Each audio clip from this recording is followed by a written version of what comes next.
Hi there, welcome to Module 2, all about paint. In the last module, we talked about all the tools we might use for dot art painting. Now in this module, we're going to be talking about one of the most important aspects, and that is your paint and its consistency. For dot art painting, you're going to be looking for acrylic paints.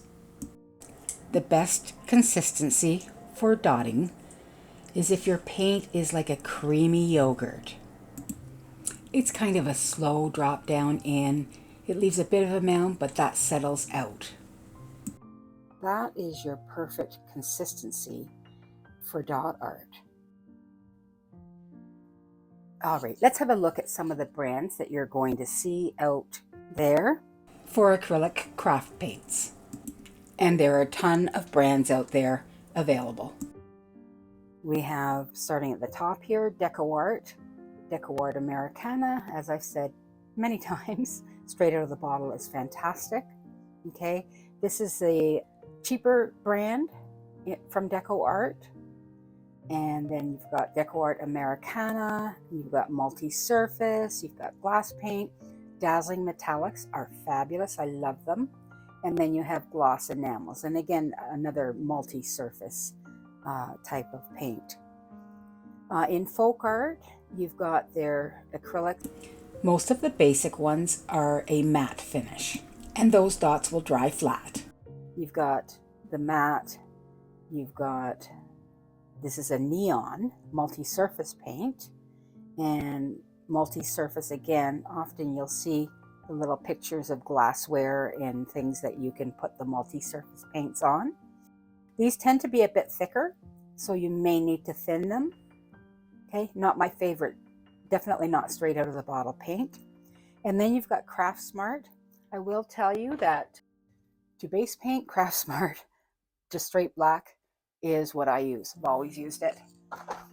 But you can choose whichever brand you like. Try them out in smaller quantities. So Craftsmart, of course, they've got their basic acrylic, which would be a matte finish. They have a satin.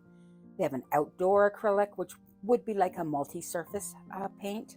Multi-surface in satin, matte, and they have the multi-surface ultra bright metallic acrylic. This is the pink tourmaline, my absolute favorite. Absolute favorite. I know in other countries you can get Fevicryl, Fabrica, Amsterdam. There are, depends on where you live, right? Which brands you're going to be able to come across.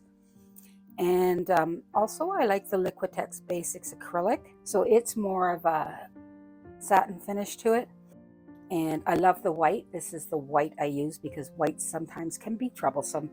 As they dry, they can crack, they can leave little texture marks. So I really love this one.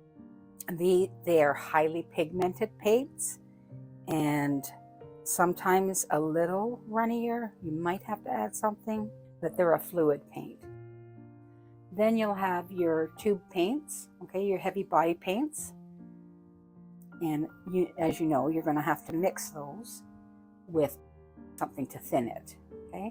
And then we have sort of our embellishment paints. We have Nouveau Drops. There are many other brands out there. I encourage you to look them up. And Nouveau Drops comes in many different finishes. So these are the crystal drops. These are the glitter drops. You have to shake them up really well. I have these beads, are fabulous for put one in here, and it makes it so much easier to mix the paint together. Okay, just a little agitator. And you'll use those to do some swooshes. You can dots, but they have more dimension, right? They're going to be puffy, they have dimension, and some of them glitter. Tulip puff paint, the fabric paint. This is the one I first used. I picked up these the other day to give them a try as well, and they'll do the same thing as these glitter drops will do for you as well. So you have many brands to choose from. Again, if I were to recommend, I would recommend getting these because They're going to be straight out of the bottle. You don't have to worry about additives, and they're beautiful to paint with. Okay, but you may have other paints on hand. With the consistency clips that I will show you, you'll know what to do to make them the perfect consistency for dotting. I have 3 different paints here. The first one is DecoArt Americana. It is known for being the best straight out of the bottle paint for dotting. So let's show you what it should look like.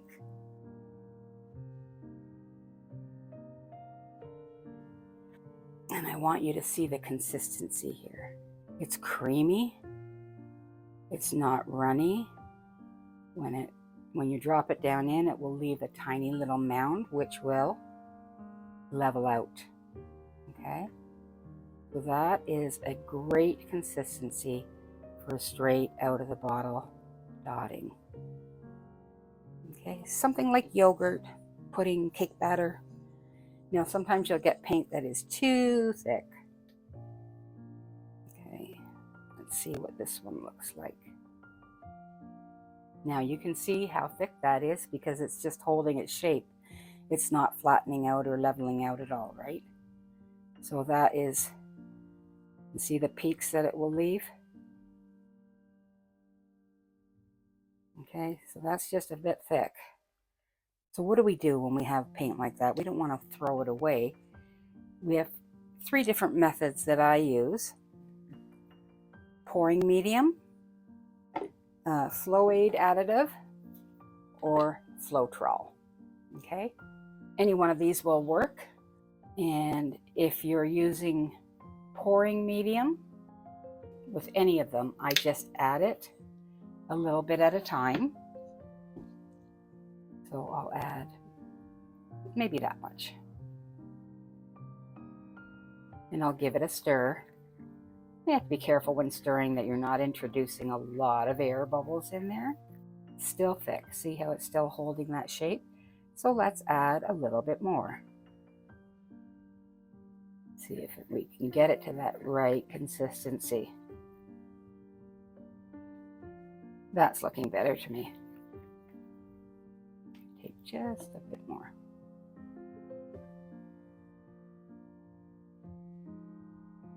If you do get bubbles, you can just tap it to allow those bubbles to rise to the surface. And you can also poke them out with a needlepoint tool. So let's put some more in here, more thick one, and some here. So the next one I have is Flow Aid Additive. And the Flow Additive is 20 parts water to 1 part Flow Aid. So I have these 2 dropper bottles, and I'm going to put in 20 drops of water and 1 drop of Flow Aid.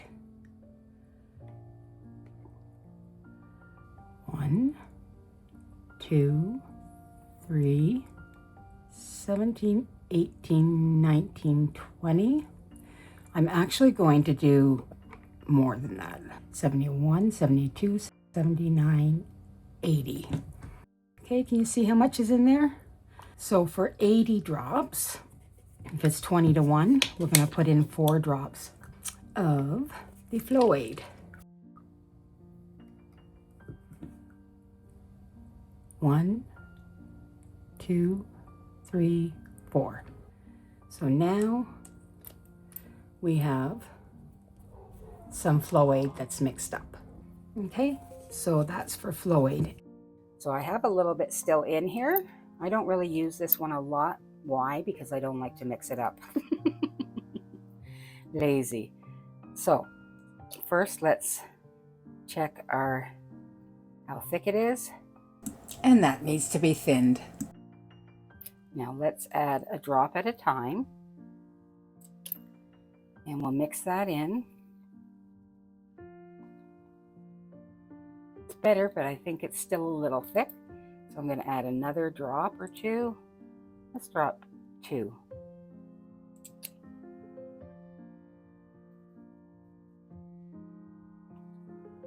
If you just sort of go a drop at a time or a drop or 2 at a time, that's going to you're not going to thin it too much, you know. Okay, so you can see that is a much better consistency. That's the consistency we're looking for. Now, the third option we have is Floetrol.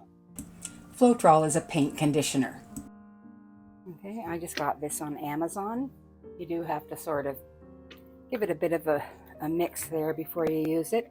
I should have this in a smaller container, but I don't, so I'm going to try and be very careful and just add a little bit.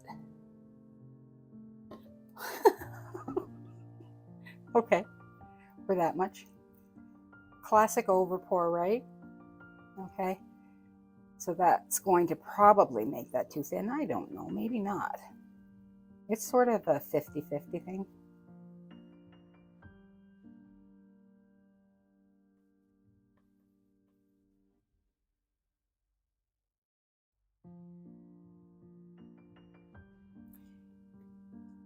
I'm just going to add a little bit more paint. And that's what you do. You just keep working it until you get the right consistency. Like, don't worry if you overpour, just add more paint. That's more like it. Okay, now, in the same vein, if you have a paint that is too thin, so like this one here, I want you to see how thin that is. It just kind of runs right off the end of the tool. That's too thin. Dots created with that thin of a paint won't hold their shape, and they'll tend to spread out. And if you've got anything grainy, you'll really notice it'll run into the grains. So what you can do is use something like this, a gel medium. And it looks like this. And you're just going to add some of that to try and thicken up the paint. So let's add that and see what that does for us. You see how that's thickening that up? And with any of these additives, you want to mix it well enough that everything gets mixed in with it.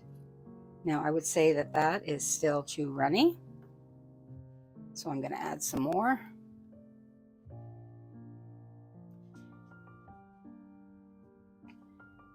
And we'll give that a stir.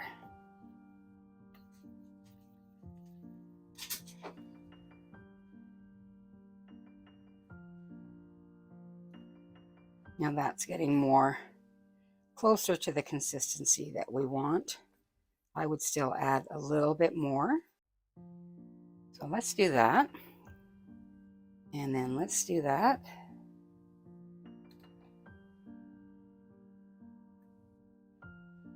And we'll mix that in. Okay, that's more like what we're looking for. Okay, so you have options. If you have paint on hand, you don't have to just go out and buy the DecoArt Americana. You can use some additives. More than likely, you're going to have paint that is too thick. You're going to be using the Floetrol, the pouring medium, or the Flow Aid additive. Now, typically, this is what I use. And I use Liquitex, but there are many brands out there. Walmart sells them. They're not that expensive. And you don't go through a whole ton of it. The other thing is you might have heavy-bodied paints, tube paints in the house.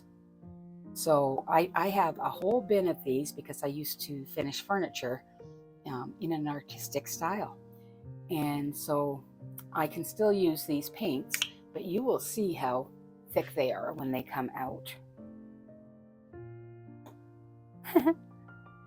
That thick.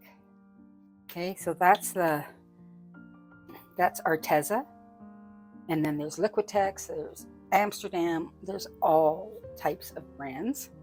Okay, so all I'm going to do is add pouring medium to that. And I put way too much paint in, but let's do it. So it's kind of looking at an almost 2-to-1 ratio, but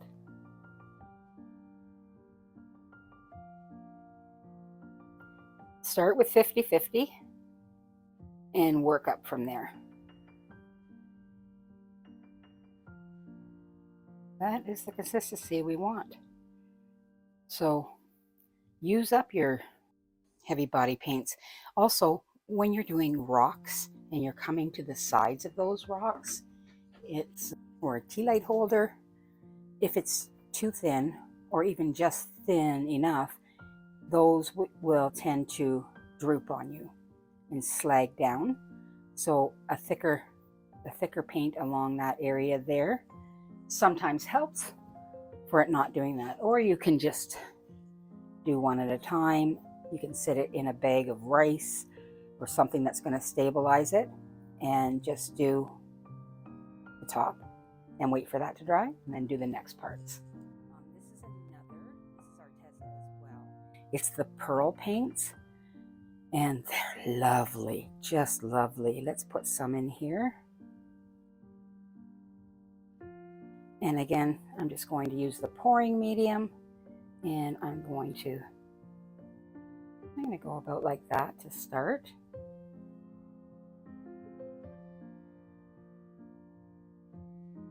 Like less is more to start.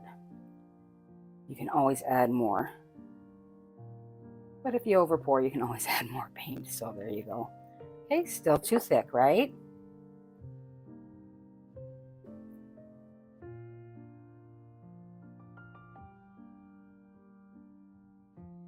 It's getting there, but you can still see it's quite thick.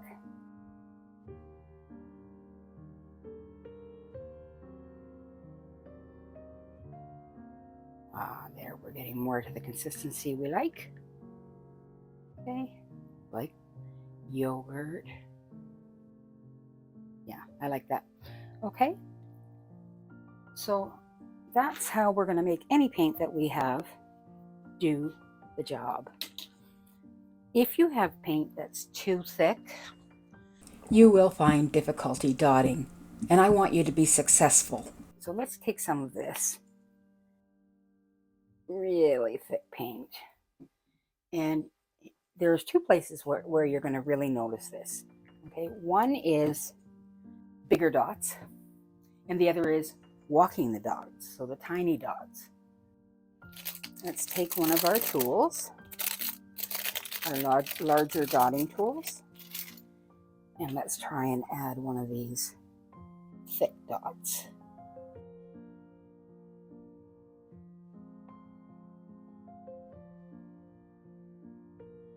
Do you see what happens? Right? Because it's so thick, just so it wants to pull up and off. Now you can try and fix that by adding more paint, and then work that paint around with one of your dotting tools. But it's really difficult to work with and frustrating. So that's where you're going to notice it, is in those bigger dots. Now let's try walking some dots with it. And I'll just use this 2mm tool. Okay, so it's quite thick. Look at it. So place a dot above there.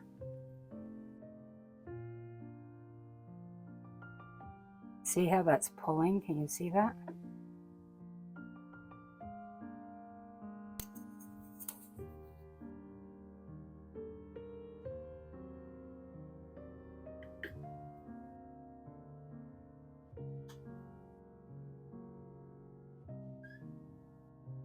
And you can see it just doesn't sit right. Okay, that's a bit of a wonky petal, but there we go. So even if I wanted to get lots of paint on, because I want to do a lot of dots, I can see that paint pulling up and wanting to, it's stringy almost, you know? Your life will be easier using the right consistency of paint. Now let's just see what a runny dot looks like. But it's still a really runny, watery paint. Let's try and do some dots with that. See how the paint is just sort of moving in there and spreading, right? This piece is grainy, right? So if you get a grainy piece, you're going to start getting it running into the grain and not making perfect dots. If it's grainy, seal it first. And when you're walking the dots, you run the risk of those dots bleeding into one another when the paint is really runny. You see there? It's sort of going along the grain, the path of least resistance, right? So you want perfect dots every time. So this runny paint is on, and you'll see that's the other problem you have with a runny paint, is that you can think you're putting a dot far enough away from another one that it's not going to run, but sometimes it will.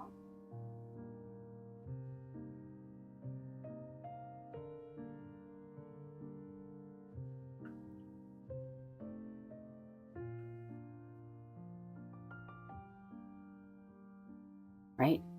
So you're just going to get this big, massive run, and this paint is so thin that you're getting that halo around the edge, and you're just getting a more translucent paint. And you want something that's vivid, vibrant, and makes a nice, not necessarily plumpy dot, because if you want to make a plumpy dot, that is another issue. Another thing we can talk about how to do that. But yes, no thin paints. If you have thin paint, add some gel medium. And if you have thick paint, you're going to use one of these products to thin it. Just out of the bottle, don't have to do anything to it, and you can start dotting right away. Paint Consistency 101.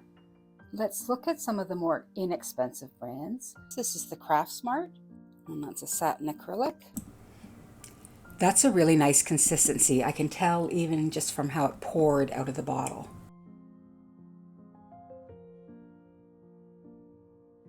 And then I'm going to show you another one and tell you what the problem is. So here is another Craftsmart. Look at the difference in consistencies. The problem is I've had this paint for a while, quite a while. And so it's thickened up a little bit. That's too thick for dotting. So we would have to add some pouring medium to that, or some Floetrol or Flow Aid to make that the right consistency. You can see it's almost a stringy. So you try adding some medium to that and see whether you can get that back to the consistency like we have with this one here, which is just lovely. So what I'm saying is that in all the brands of paint, you'll get some bottles that are perfect, and you will get some bottles that are either too thick or too thin. But now you know how to fix that problem. Okay? Let's have a look at these Deco Art paints. That's just a beautiful consistency, right? It drops, it mounts for a second, and then it flattens out. Take a 3mm tool and let's make a dot with this paint. Beautiful. You know, it even still mounds up a little bit there. Love that. If it's too runny, it'll flatten out. And if you can see on this board here, it's a little bit grainy. It would just weep right into those grains. Okay. This is in the Purple Pizzazz. And you do have to make sure that you mix them up well enough so that they're not separated. Okay, let's do a nice Purple Pizzazz dot. And you're just kissing the surface with your tool. Lovely. Now this is Deco Art's Crafters Acrylics, and it's their less expensive brand of paint. So let's have a look at it. This is grape soda. Okay, I think the consistency looks okay. Sometimes it's just the way they dry that I'm not as fond of this. but it certainly will do the trick when you're just learning, 100%.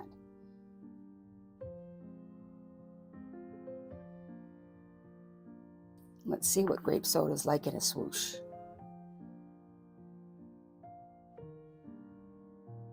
Nice.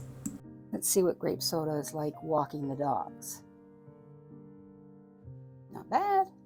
We'll wait and see how that dries. I'm going to take this purple pizzazz and do the same thing.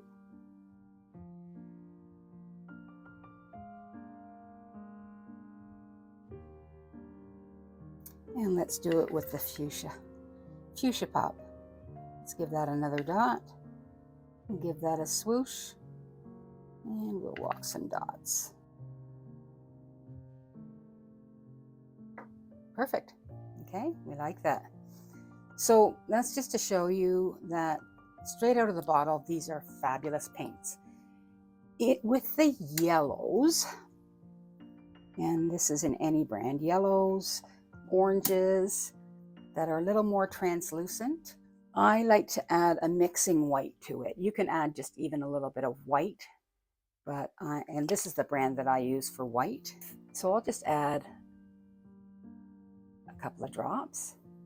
And it just does a great job at keeping the vibrancy of that color and making it appear less translucent when it dries, because that's can be quite an issue. Lots of times, if you don't, you'll have to go over it again, or sometimes what I will do is put white down first and then the yellow.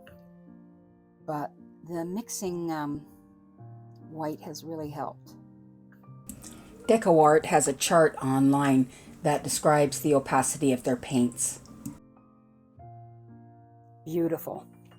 Now in this brand, they have the beautiful DecoArt Dazzling Metallics. Let's give that a shake. This is teal, a teal dot on. These are beautiful paints. Add a little bit more paint to that. And let's walk some dots. Now, sometimes you can see it's a little bit stringier as it comes up, so you just want to make sure you allow that to drop off. Okay, so if you find your paint is a little stringy, you need to make sure that you lift straight up and don't move until you're sure all of that paint has dropped down. Another brand that is out there is Folk Art. You can see that they come in a multi-surface as well. You can tell the multi-surface on the Folk Art because they have the little glasses and birdhouses and buckets on there. They're just saying you can put it on a lot of different surfaces. It's great on glass, and then the instructions are on the back on how to bake it in the oven so that it will adhere. You don't need to add a varnish. So let's take a look at some of these paints. So let's start with the purple here. Now it is very thick. This is a satin acrylic. This is going to be something that we're going to have to thin if we want to use it. So let's try with the Liquitex pouring medium first. So I'm going to add a little bit more. Oh, I added a lot more. So that nice creamy sort of. Creamy, not runny. That's what I would say. And if we get any bubbles, we'll tap it to get those bubbles out. Some people add a drop or two of Oval to get rid of the bubbles. Get our 3mm tool again, and let's test out this Folk Art paint.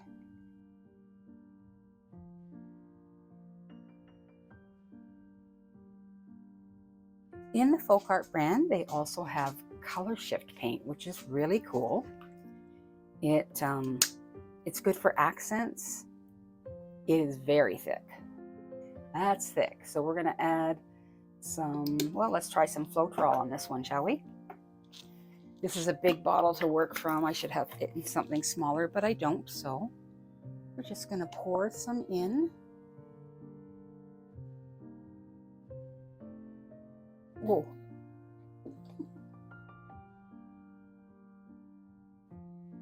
So I put a little bit too much in, so I'm going to add some more of the color shift.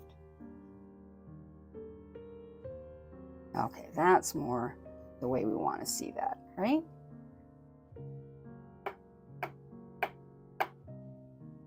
Another little secret with these bubbles is just to use a needlepoint tool to do that. So let's test this out now. This is the Folk Art Color Shift in Aqua Flash.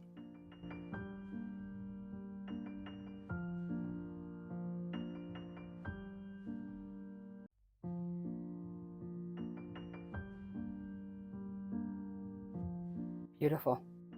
If you're making a large dot with that,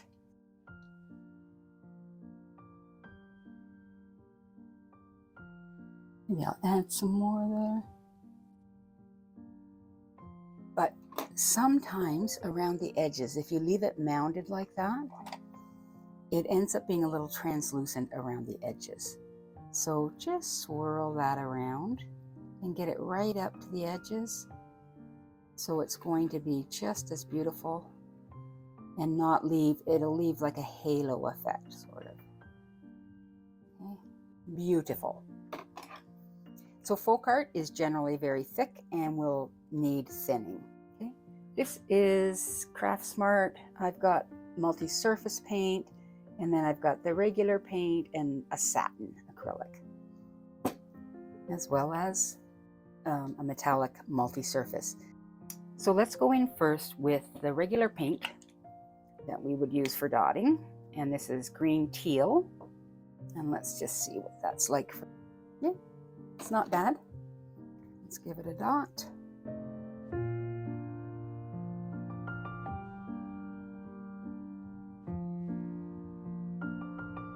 And this is in the satin.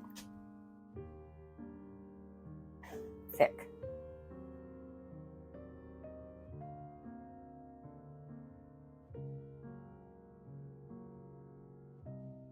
That's pretty good. Let's make a couple of dots with that. This is the satin.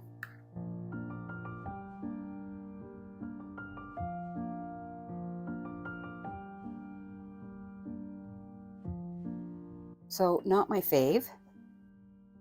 Let's look at the Craft Smart multi-surface in the pink tourmaline. It is my absolute favorite. It's thick. Oftentimes I will use it like that or add just a touch of the pouring medium.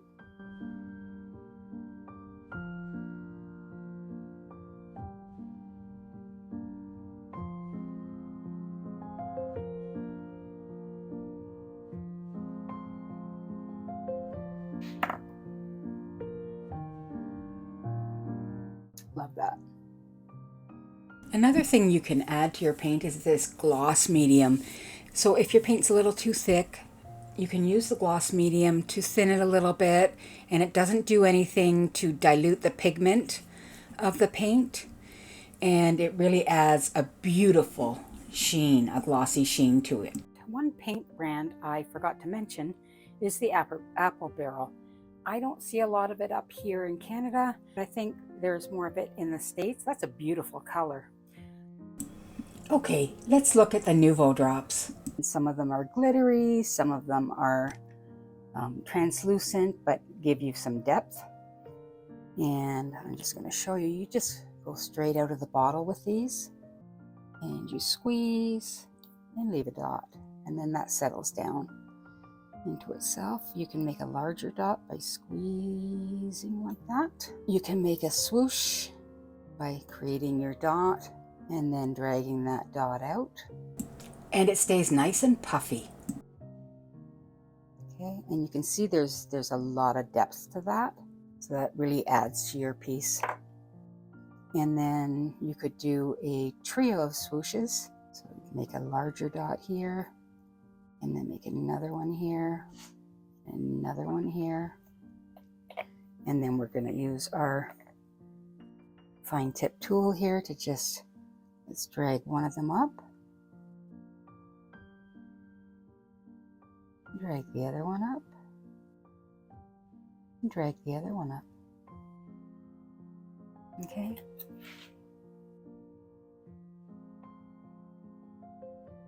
See, that's beautiful. Okay, so lots of different paints and just experimenting with how to make them the right consistency for dotting. Another tip, if your paint is too thin, is let it sit for a couple of minutes out in the air, because it will thicken up, right? Once it's been in the air for a while. Isn't that one beautiful though, that color shift? Let's just show you one more of the Nouveau drops.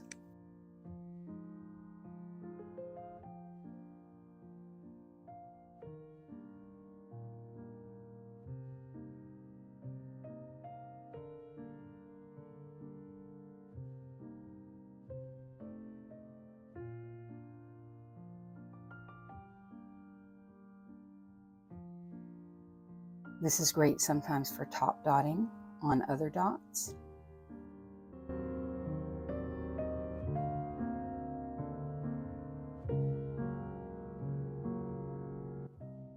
These are called the jewel drops, so they're supposed to look like jewels, I suppose. I want to show you another paint that you can use to get your nice puffy dots, and that's it's a dimensional fabric paint called Tulip Puffy, and it works quite well. And I'll just show you the dots on that. Beautiful. Let's make a bigger one. And let's make a swoosh. Oh, that's a lot of paint.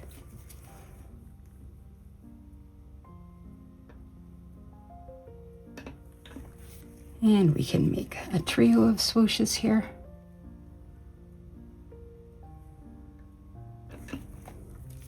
They're quite large.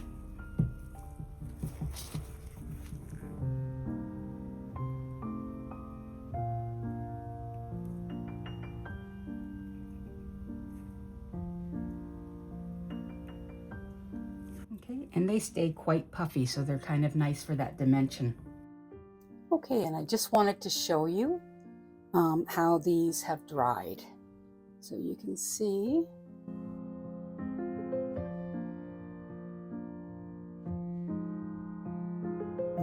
those puffy dots there, just are so lovely. And the Nouveau drops. And this is, I would put this on top of something to bring out the color. I would be remiss if I did not talk about Dragonfly glaze. I love Dragonfly glaze, and it's another color shifting. If you go into my videos and find the butterflies and bubblegum video, you will see how beautiful it is. And I'm just going to put it on with a brush here. But this just dries so beautifully.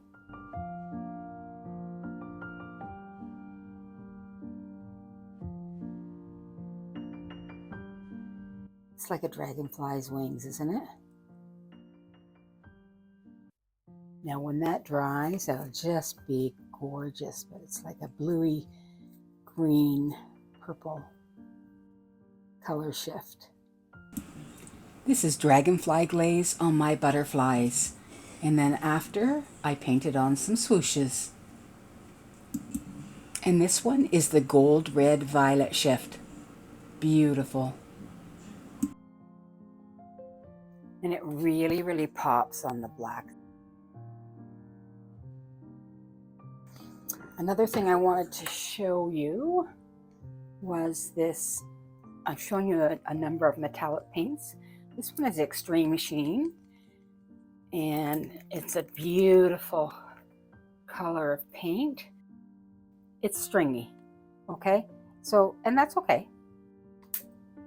You just have to be careful when you are placing your dots. Hopefully you can see that.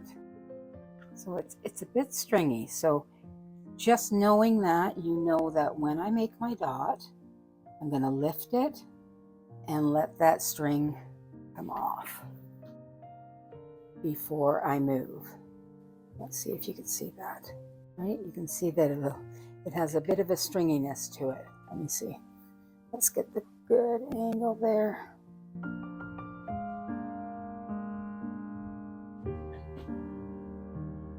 Right?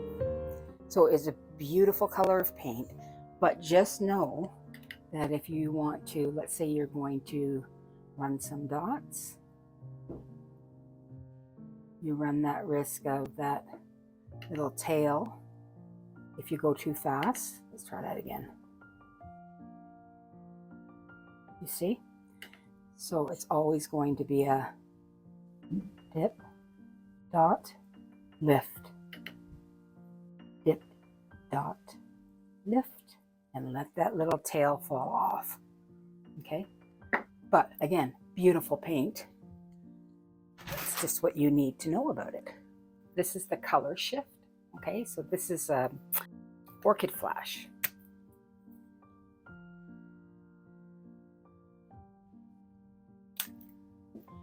It's quite thick as well. So if you're dotting, you may have to thin that a bit, but I just want to show you because it's so beautiful. Look at the stringiness of that. So we'll put that beside that one we tried to make iridescent.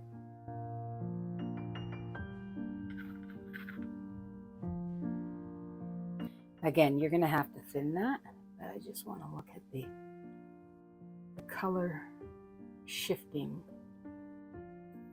Well, you can see it in here. See that? Oh, it changes color. It's just gorgeous. And when that dries, that will do the same thing. I'm all about color. It's very rare to find me doing a muted piece or just a couple of colors because I can't hold myself back. Anyhow, those are some of the things that you can do as well to add to your piece. Choosing your color palette. It's a tough one.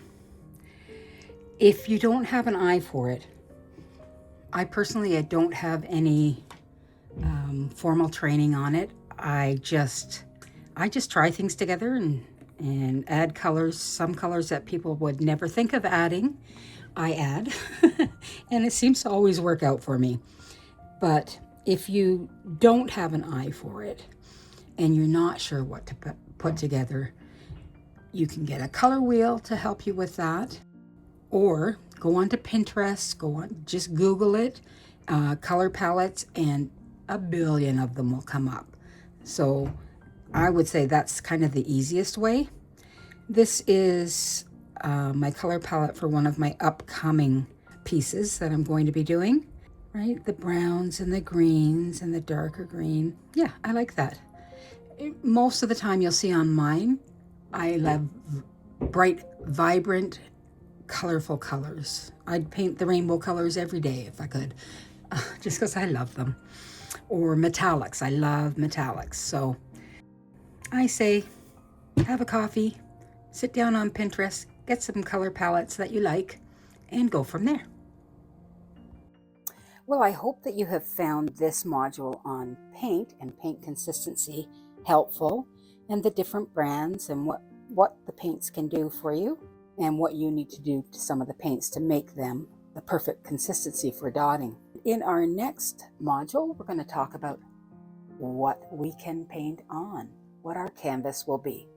Well, I had not intended for this module to be quite this long, but just a reminder for you that you can always come back and refer to these modules when you get to the point where you are using some of the embellishment paints or other specialty paints. Okay?